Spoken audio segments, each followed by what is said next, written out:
You go for a hike in the steep mountains of Mammoth Lakes, California. The terrain is rugged and difficult. The icy snow makes it harder to walk. Halfway along the hike, you spot something out of the ordinary. From a distance, you spot scattered stuff lying on the rocky ground. You walk a little closer to have a clearer look and see what appears to be the remains of an airplane. It turns out that the debris belonged to record-breaking pilot Steve Fawcett. Authorities had been looking for him for almost a year. No one could find him and explain what caused his plane to crash. It seemed like such an easy flight for an experienced pilot. So what could have happened to him? You see, years before this tragic event, Fawcett was attempting a much riskier feat. He was trying to be the first pilot to fly around the world solo in a hot air balloon. Now, can you imagine spending 2 weeks in a tiny container just to break a world record? If you're wondering, here's what you'll need to fly around the globe: a sound navigation system, a wealthy sponsor, and tireless endurance. Even though balloons are the oldest flying vehicle, no one until Fawcett managed to fly around the world with them, and it sure wasn't a breeze. It's day one of Fawcett's second attempt to fly around the world in a balloon. The year is 1997, and an anxious crowd gathers in St. Louis, waiting for Fawcett's takeoff. The pilot walks into the stadium with a big smile. He certainly doesn't look the part of an adventurer trying to achieve the impossible. But this is the trip of his life. To prepare, he trained to acclimatize himself to an altitude of 12,000 feet. The conditions are harsh. He's flying in an unpressurized cabin and in between the clouds. It seems unlikely he'll make it all the way, but there he goes. The balloon launches into the air. The crowd beneath is cheering and waving him goodbye. The wind of about 5 knots allows the balloon to launch. On the first night, one of his heaters breaks. It is freezing outside the cabin, but he gets through the night. Fawcett's secret weapon is the world's first balloon autopilot. It gets lonely up there, and the constant need to focus makes one very soon tired. At night, he turns on the autopilot to get some sleep. It fires the burners in a computer-programmed sequence and keeps the balloon on the flight path. Fawcett needs to wake up and operate the burners to change the altitude. After 3 days, a first victory. He has flown across the Atlantic Ocean. He flies solo, but a team accompanies him on the ground. They communicate mostly through email sent via satellite. At the end of the first week, the Mission Control Center receives an alarming email from Fawcett. Dark clouds are mounting on the horizon. It looks like the weather is turning against him. He can see the thunderstorm from the balloon, but there is no way to predict how strong it is. Fawcett is determined to fly through the clouds despite the risks. He is flying at 1,000 feet above the ground with no visibility. Somehow, he makes it through. His flight continues through Libya, Iran, and India. It looks like nothing will stop him now, but he is already exhausted. He is uncertain how much longer he can keep going. Inside the balloon, the meals are small rations, and he uses a bucket as a toilet. Unfortunately, he has lost a lot of fuel while crossing the Atlantic. Halfway through India, the balloon crashes into a tree. He flew an astounding 9,600 miles from St. Louis until his landing spot. Steve didn't achieve his goal, but he won't give up. To finally be successful, Fawcett needs to change his strategy. His new plan is to fly over the southern hemisphere. It was the first time anyone would ever try that. His idea is simple.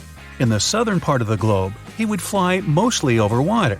This would help him fly faster, as he would only need flight permission from 5 countries along the way.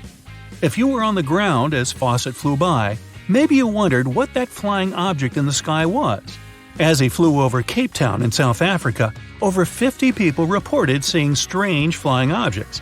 Sorry to disappoint your fantasy folks, but it was just Steve Fawcett and his balloon.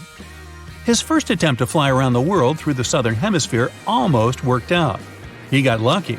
When he reached Australia, he caught a jet stream that helped him speed up to about 115 knots.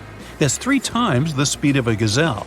Morale was high as Fawcett had already broken his distance record by flying over 13,500 miles. Under his feet, the beautiful Australian landscape is filled with deserts and dry lakes. He crossed the Australian coast at 8:22 p.m. local time. and his next expected landfall was in Chile, over 7,500 miles away. But again, a huge thunderstorm got in his way. After entering the storm, the balloon showed how fragile it was. The lightning and fierce winds tore the balloon apart. This time, he wouldn't make it through. He fell into the ocean as the balloon caught fire. A rescue team waited until morning to go look for Fawcett. A Hercules aircraft rescued him from open waters. In his sixth attempt, Fawcett made it around the world in a hot air balloon. The Spirit of Freedom balloon landed in Queensland, Australia, after a 2-week flight across the globe. He flew at speeds of over 200 miles per hour and journeyed over 19,263 miles. Fawcett had done it. He was the first solo pilot to cross the world in a balloon. However, he didn't stop there. Soon after breaking this world record, he wanted to do the same on a different vehicle. He convinced Richard Branson, the owner of Virgin Atlantic, to fund a single jet-powered aircraft, later called the Virgin Atlantic Global Flyer. On the 8th of February 2005, the Global Flyer took off. It set out to circumnavigate the Tropic of Cancer, an incredible length of around 23,000 miles.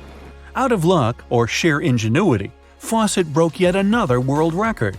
He overcame a major fuel loss early on in the flight and made it all the way back to Salina in Kansas, where he originally departed from.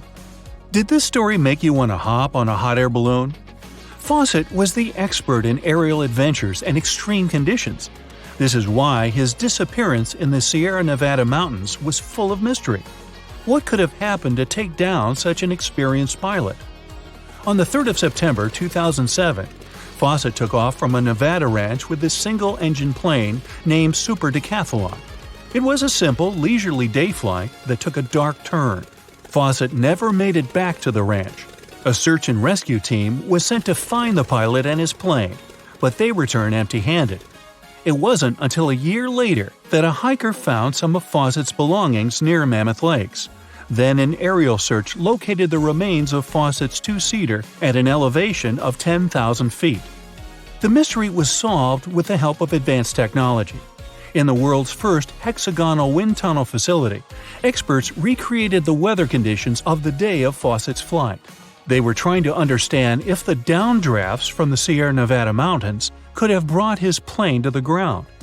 With the help of a smaller plane replica, they made a disturbing discovery. That day, visibility was normal, but the wind currents swelled the plane like a leaf.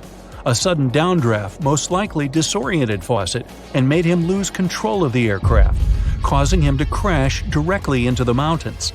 The plane's engine wasn't powerful enough to overcome the wind forcing it into the ground.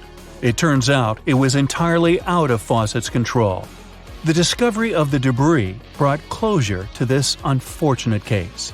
That's it for today. So hey, if you pacified your curiosity, then give the video a like and share it with your friends. Or if you want more, just click on these videos and stay on the bright side.